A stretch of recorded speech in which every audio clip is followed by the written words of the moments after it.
Today on Conversations That Convert, we're meeting and interviewing Eric Fortenberry from BuilderTrend. And he's going to talk to us about a new way for builders to organize, manage, and grow their business. Let's get started. Welcome to Conversations That Convert. Every week, we'll spend about 10 to 15 minutes tackling relevant lead generation, marketing, and sales topics for remodelers, home improvement companies, and home builders. Conversations That Convert is brought to you by Builder Lead Converter, your perfect sales assistant. And now, here's Rick and Diana. Hey everyone, welcome to Conversations That Convert. Diana is off today, but we do have a very special guest. His name is Eric Fortenberry, and he has designed a new software project management program for builders. We're going to learn all about it here today. I want to go ahead and introduce Eric. So we'll bring him in. Eric, welcome to Conversations That Convert. Thanks. Appreciate you having me on, Rick. Absolutely. We're very excited. I just found out about your company here last week and learning more about it. And as I did last week, and I'm really looking forward to learning more about it here today as we interview you and discover your journey on starting this company and getting it to where it is today. But before we jump into that, tell me a little bit more about background on yourself. Who are you? Where have you been, and how did you get to be talking to me here today on Conversations That Convert? Sure. Yeah, I born and raised in Dallas, Texas. I did my undergraduate at University of Texas at Austin, Hook 'em Horns. After that, went into investment banking, did a pretty short stint there, all of 9 months, where I helped to basically sell this one software as a service company. I got really into the software space and the revenue model at that point. Ended up starting my first software company. I was 23 years old. We sold software to colleges and universities. Sold it to about 650 universities in 13 countries. Had over 20 million users when we got acquired in 2015. And it was after that a buddy of mine was running a commercial general contracting firm here in Dallas and asked me to come over and help them figure out how to scale the business. And so I, went in there and, essentially looked at how they were running the business. I mean, it was pretty obvious they needed some systems and processes in place, and ended up, took over that business. We built out the first version of BuilderTrend. And from that, basically just running that business for 1 year, I grew them from 5 to 8 million in sales. We increased their gross profit by 43%. And that was in 2018. 2019, I started up BuilderTrend, recruited some of my developers from my last company. And we, basically just started building, and, they recreated everything I did, but did a much better job, set it up so that we could actually, sell it to multiple companies and, scale it. And, we started selling it in 2021, got to about 200 active customers. Last year, we got to about 1,000. This year we're sitting right at 1,600 right now. Our goal's, 2,000 for the year. So we've pretty quickly, been able to capture market share, and, just really fortunate for the opportunity to work with so many different builders, remodelers, specialty builders across the country that, it's been a really exciting opportunity. Well, and that's really cool. And I want to get into a little bit more on the void, if you will, you saw Sure. in the marketplace. But, that's really our next question is, why did you start it? So you went to work with this commercial contractor. And I think the way you were explaining to me is they said, hey, find us the best project management software out there and tell us the story from there. Yeah. So, when I first walked in, I mean, it was just, again, it was apparent the chaos that was going on that I know a lot of construction owners are very familiar with. I saw papers, walking in the door with everyone's timesheets going into these folders. We had expenses and receipts and, things flying around, putting them into folders and binders and, passing them from one person to the next, and then they had a bunch of like Google Sheets where, someone would type it in one sheet, and then it would get copied over to this other sheet, and then over to another place. And then someone would, type it into QuickBooks. Like, I think I found one place where it was like quadruple data entry. My mind almost exploded. And so I was like, look, guys, like, we're definitely need to find some software for the business. And, originally that was kind of my thought, is I was just going to come in here, help a friend out, go find them some construction management software. I looked at everything from, BuilderTrend, CoConstruct, Procore, the list goes on and on, right? Like I created a massive spreadsheet. I tried them all, kind of came up with my pros and cons, looked at the cost. And, at the end of the day, though, like I struggled to make a recommendation for them just because, in my opinion, I thought it was, either pretty antiquated software. Again, I came from software background, just thought that it looked like it might take a lot more effort to, really customize it to meet our needs at our company, or is super expensive, and so, I struggled to make a recommendation on which one we should move forward with. And, they were like, well, you're a software guy. Why don't you just build us something?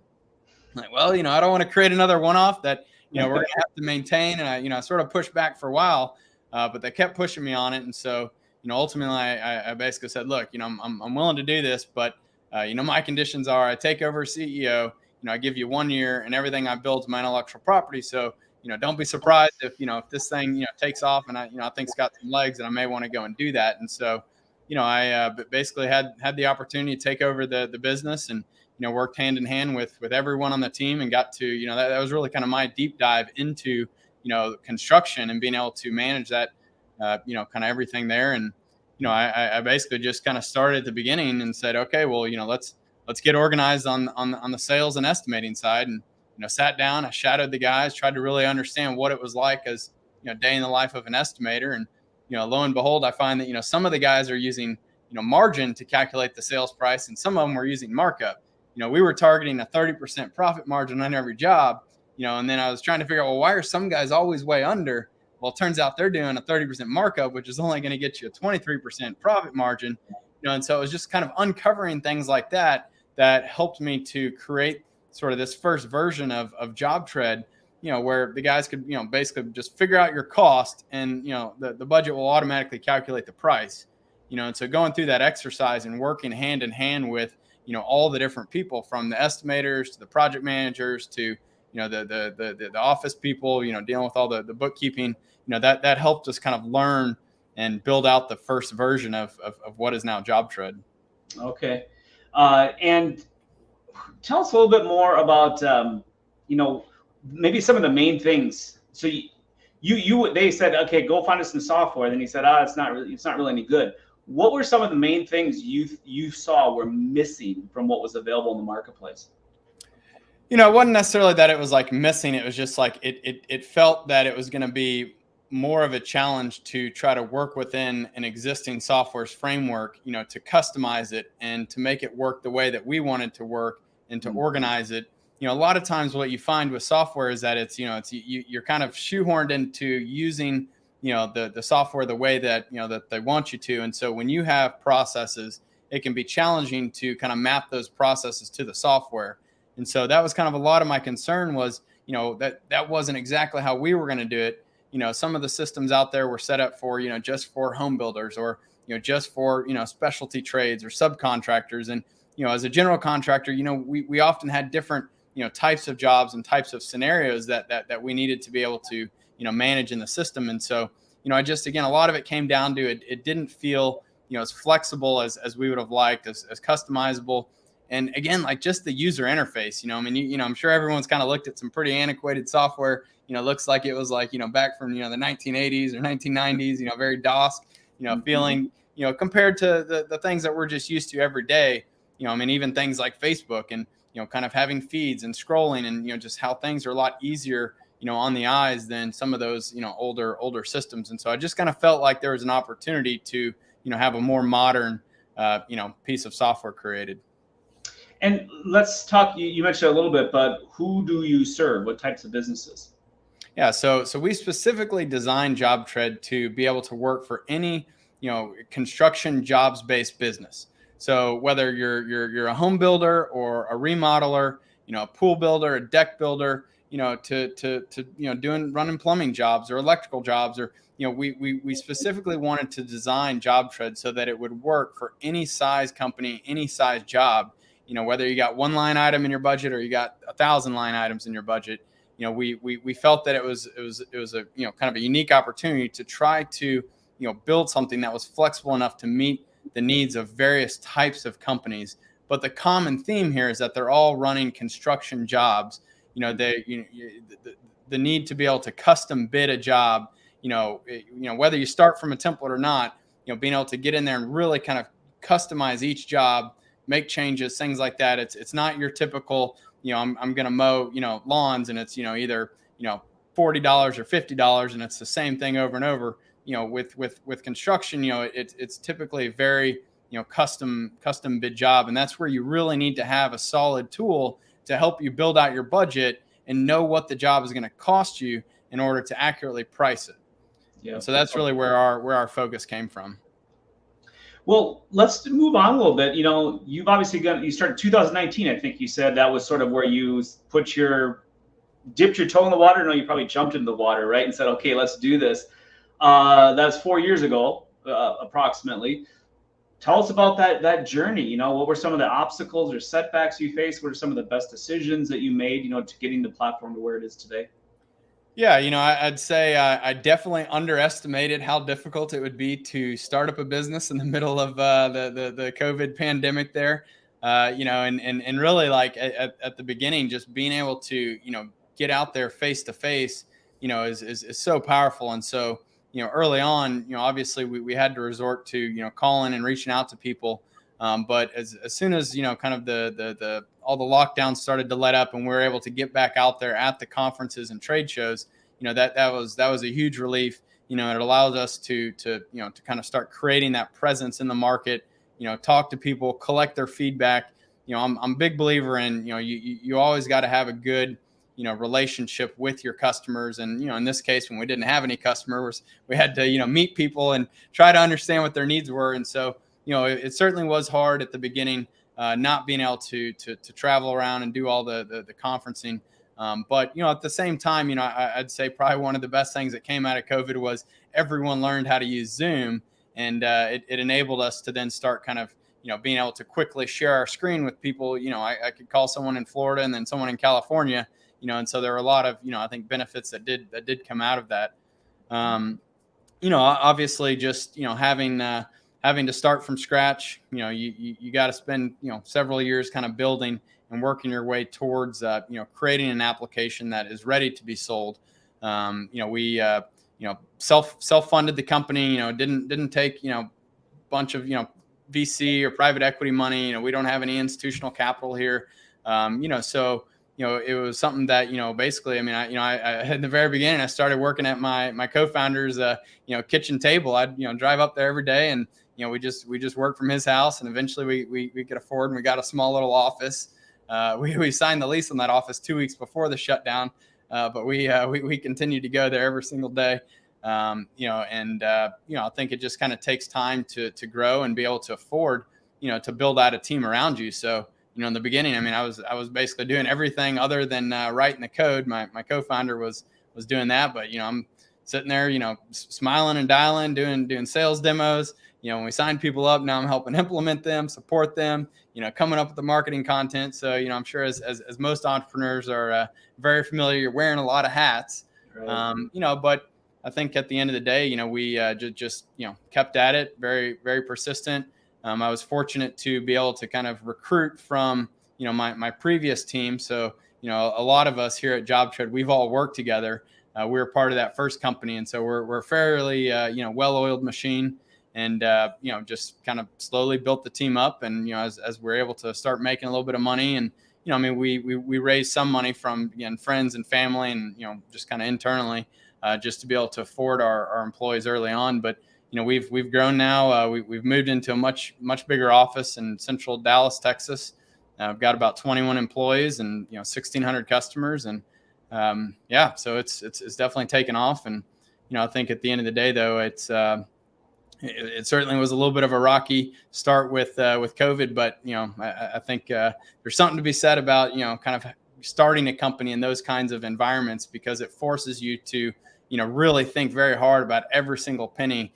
Every single dollar that you're going to spend, you got to make sure it's that right investment. And, I started my last company, 2007, 2008 timeframe, same deal. It was kind of a tough time in the economy, but, it helped us fight even harder, and, just really appreciated everything that, we were able to get traction wise and customer wise, and you just keep growing and going, and here we are. All right. Yeah, that's, very true about Zoom as well. I remember going through that, where I was working with custom builders, and if you would have asked me, would you be able to sell a completely custom home on Zoom where you never meet the customer face to face? The answer would have been not not a Yeah. chance, right? And I remember, I think it was like in May of 2020, one of my clients said we just sold $1 million custom home. We did the entire thing on Zoom, and this blows your mind how quickly people adapt to that. So yeah, you got to find the silver lining there. Yep. But so let's talk about the big names in the industry: BuilderTrend, Co-Construct. We see those names all over. They seem to dominate the industry. Obviously, BuilderTrend purchased Co-Construct. They're continuing to acquire companies. But if a BuilderTrend client asked you, "Hey, Eric, how are you different?" Now, how would you answer that question? Yeah, and it's a very common question we get. I think at the end of the day, it does come back to what I already said. I mean, we essentially are, entirely self-funded. We have no institutional capital. I mean, Bain Capital is, heavily running, the ship over there at BuilderTrend and Co-Construct. And, I speak from my own experience, having been bought once before by a private equity firm. It becomes all about the numbers. It's all about the profit. How do you maximize, every single penny out of every customer? And I just, it's very unfortunate when you watch your company get purchased, and then, they immediately came in and bought kind of our biggest competitor. And we were just one of, competed with one of 5 of their products. And so I've lived through this. They came in, they fired me 1 year and 1 day on the day. Fired my CFO as well. So, they came in, cut the head off the snake. 6 months later, they got the sales team. 6 months later after that, marketing's gone, customer service. So like, I think one of the biggest things is just like, our company here is, entirely, self-run, self-managed. We have no, timeline. We don't have to, get this 5-year return on an investment. Like, the 2 of them will BuilderTrend and Co-Construct will very likely be sold again 5 years from, the first investment date. And that's just how private equity works. It's and that's interesting to me. I don't want to interrupt, but I did not know. So they were acquired by a private equity firm. BuilderTrend was.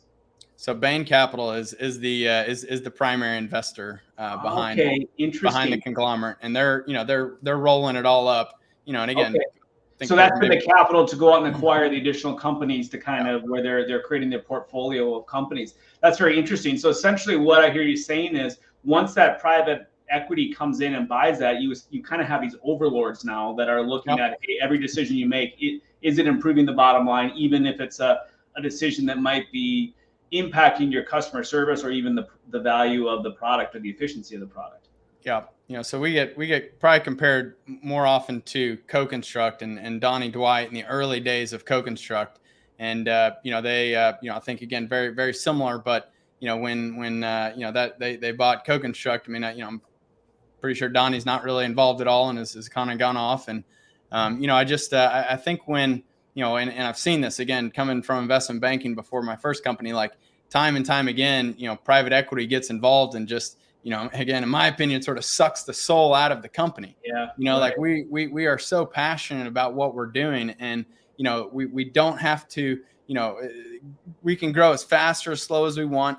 We can just, make what we believe are the right choices, even if it costs us more money, or even if it, takes us longer to do something, we're in this for the long haul. There's no time horizon. I mean, I'm very fortunate to, have already had a very successful exit. I mean, I worked for the first, 4 years, this thing, not paying myself a dime. And, really the only reason I'm taking any money out is just because my CFO, my dad said, well, I think we need to pay ourselves something, just because, we're cash flow positive. We're, very profitable. I mean, the company's doing very well. And so, at the end of the day though, like, we have this awesome opportunity to just build a great company. I want to have, an awesome culture. The people that you work with day in and day out, like, you're going to spend more time with your coworkers than your own family, and so it's so important that, you have an awesome company, with people that you want to be with, you're excited about, you're sharing common interest. And we want that same relationship with our customers. We're really passionate about being able to help construction companies implement software and technology to improve their businesses. And so, I feel like it's a real blessing for us to still be, small and able to be very agile, and make changes. Like we actively listen to our customers. Probably the number one thing, and we were actually just voted the number one construction management software and the number one construction estimating software on Software Advice which is heavily based on user reviews, and we were, basically had 5 stars across the board in customer satisfaction and in usability. And it's because we listen to our customers, we take their feedback, they directly impact our development roadmap, because we have a feature request section where people can submit feature requests and we let everybody vote on it, and that's how we decide what to spend our time developing. Like, we want to make the improvements that are going to benefit the most number of customers. We don't play games with our pricing. A lot of times, again, you've seen those 2 companies, they jacked up their price all the way to $1,300 a month. And then, we came in and just started taking so many of their customers that they had to back down, and now it's $9.99 for that top tier. But even then, they've got, different pricing tiers where you have to pay the most per month to get, access to, a lot of the features. And I think that kind of puts you at a point where now we're going to invest our development resources and our time only for, a small subset who's paying us the most amount of money. Right. Here at JobTrend, our pricing is very simple. I mean, it's $199 a month plus $20 per user. Yeah. And those are just internal users. Those are employees, but everybody gets access to all of our features. And that allows us to make sure that we're always focused on building things that are going to make the biggest impact to our entire customer base, because everybody has access to everything. But the reason I like that model is because it means that a small, solo owner operator, with 1 employee is not going to pay the same thing as, a company with 20 employees or with 50 employees. And I've seen a lot of different pricing models where, it just doesn't make sense. The pricing per job, you might be an enormous home builder and you only build, 10 or 20 homes a year, but, you're going to pay less than somebody who is, a small handyman or remodeler who's doing, 10 or 20 jobs a month. And so it's like, I feel like we've got a much better pricing model, and our relationship with our customers and our ability to, just top-notch customer service.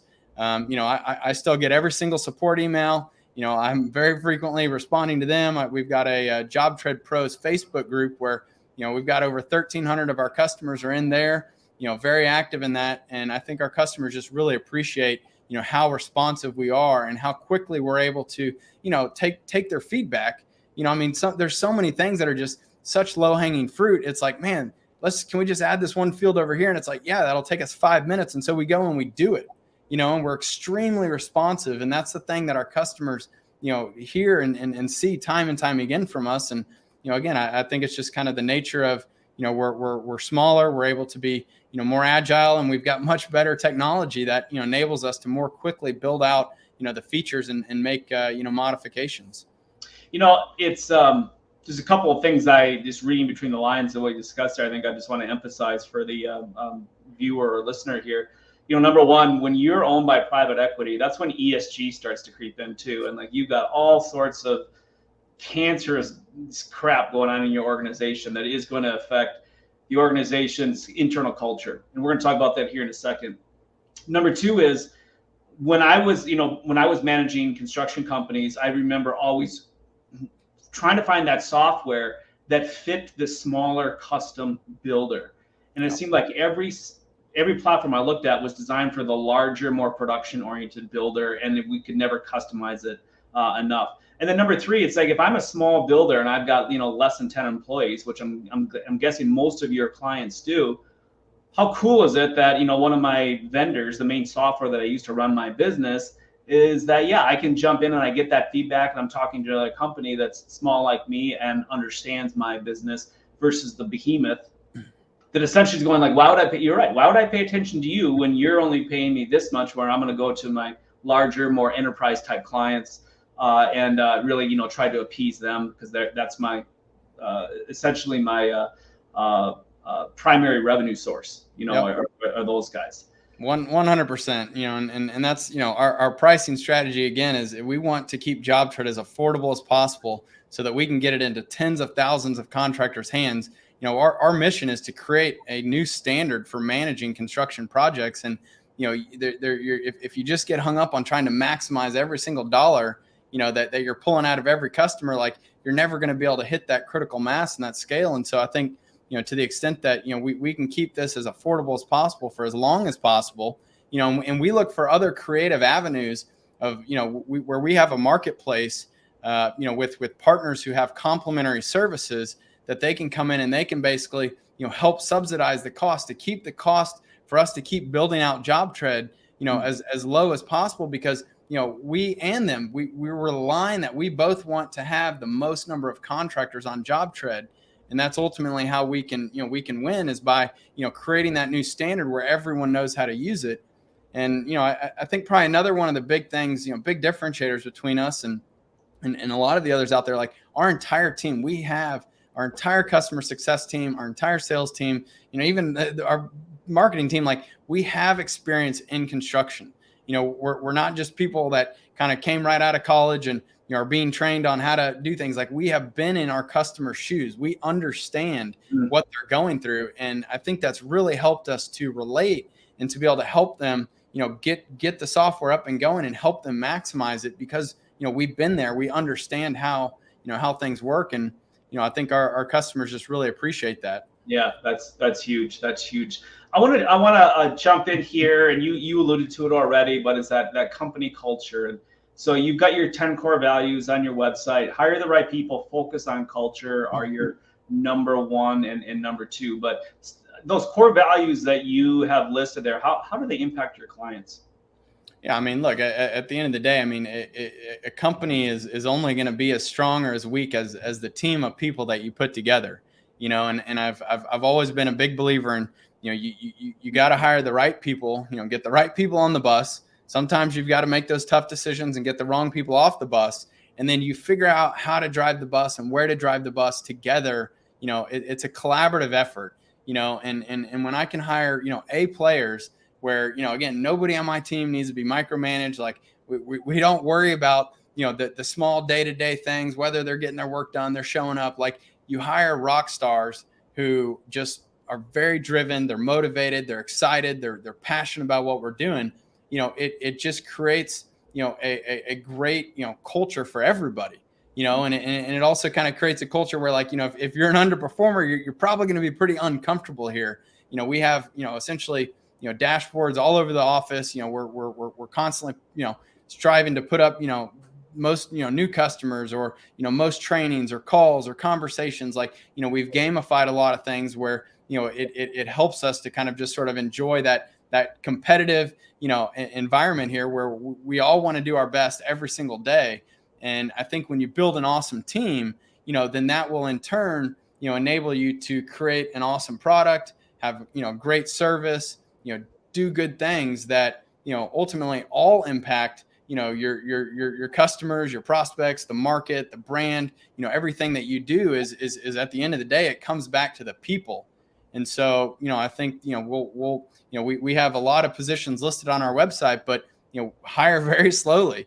We take our time, we get to know people, we have them out to the office, we have them meet with, large groups of our team to make sure that, they're going to be a good fit, that they're going to be the right person to join our team. Because, when you bring on an employee, like you got to invest a lot of time into, developing them and getting them, to be able to be, 100% productive. And so the worst thing that can happen is you invest a bunch of time and money into someone to find out that they're not a good fit, or they're not going to be able to do the job, and then it's a huge waste of time. And so, we really value and we want people to understand that, like, when you get an offer to join our team, that's a big deal. Like we're bringing you into our family, and it's at the end of the day, I mean, I'll take my measly 21 person team against BuilderTrend and Co-Construct and Square. I mean, they got like 850 employees or something like that. I wouldn't trade teams right now. You couldn't pay me enough to trade teams with them. Like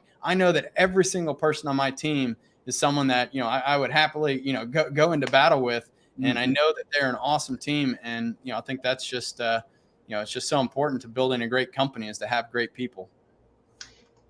Talk about the future, or at least what you're working on right now, what you see JobTrend kind of evolving into. What are some of those initiatives?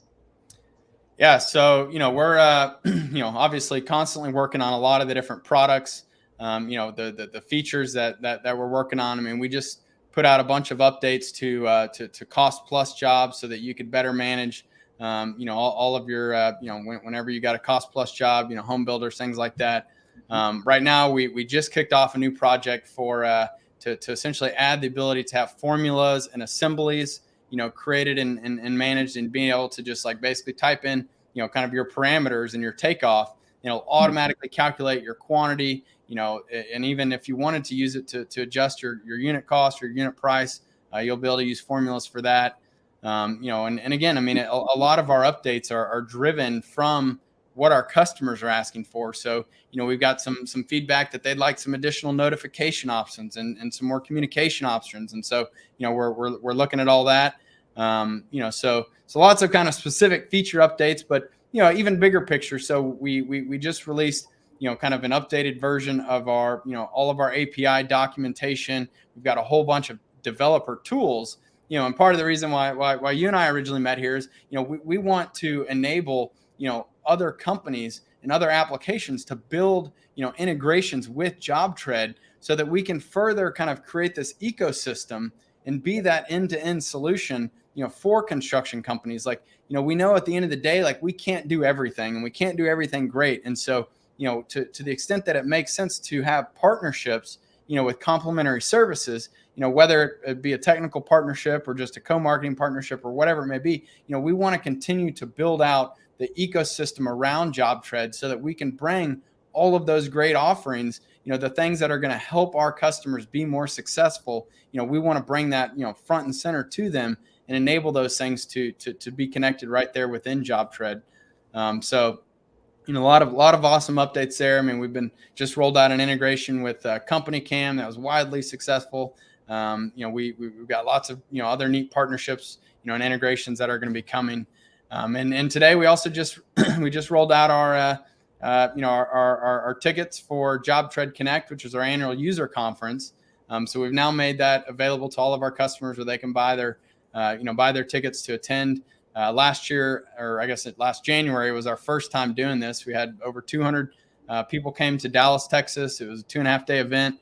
This year we're extending it. We're adding a pre-conference day where they can get basic training, and then you've got kind of your 2.5 day regular sort of conference event where lots of networking, opportunity to meet directly with our team, with our developers. Like we all, again, the whole team comes out. We take those days to really get to know our customers, to listen to them. And then just, got some social events, fun activities like that, but lots of kind of ed sessions from, our customers sharing how they're using JobTread to our partners who can share how they can help benefit our customers. So, it's always a really exciting time. I think right before I got on the call, we just rolled it out and we've already had like 15 or something ticket sales just instantly came in. Great. Put a little banner right across the top of JobTread. So all the people in the app basically got first dibs on the early bird pricing. But once those tickets run out, it'll be our regular pricing. But so that's super exciting too. We're always excited to have people come into Dallas and get to come check out our new offices now. All right, well, fantastic. As we wrap up here, so I'm a builder. I say, okay, I want to check you guys out. What are some of the results that I could expect to receive if I get this fully implemented? Yeah, so I think first and foremost, we're going to help get you organized. So if you're out there still kind of doing the, got a bunch of spreadsheets and got a bunch of papers, things like that, we're going to help get you organized. We're going to help you, from a CRM standpoint, tracking all your customers, your contacts, all their, contact information, as well as all your vendors, from your suppliers, getting all that, tracking their certificate of insurances, their W-9s. Like you're going to get organized with all that information. One of our strongest, feature is our budget tool, and it's our financial management. We built this from, focusing on the finances of a job first. A lot of other project management softwares out there started with, the scheduling and kind of the project management aspects. Well, we really dug into the investment, or the financial side of things, to make sure you know your numbers and you're accurately pricing your job. So, if you don't know your numbers, we're going to help you get organized, from a catalog standpoint, understanding what you're spending and being able to help you identify where you're making money and where you're losing money.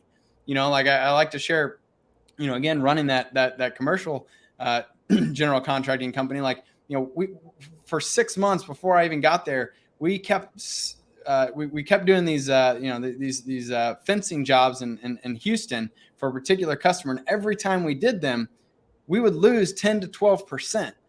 And it just blew my mind when I first saw it. And I said, how could that be? And then I started looking at all the other jobs before it, and we kept doing that.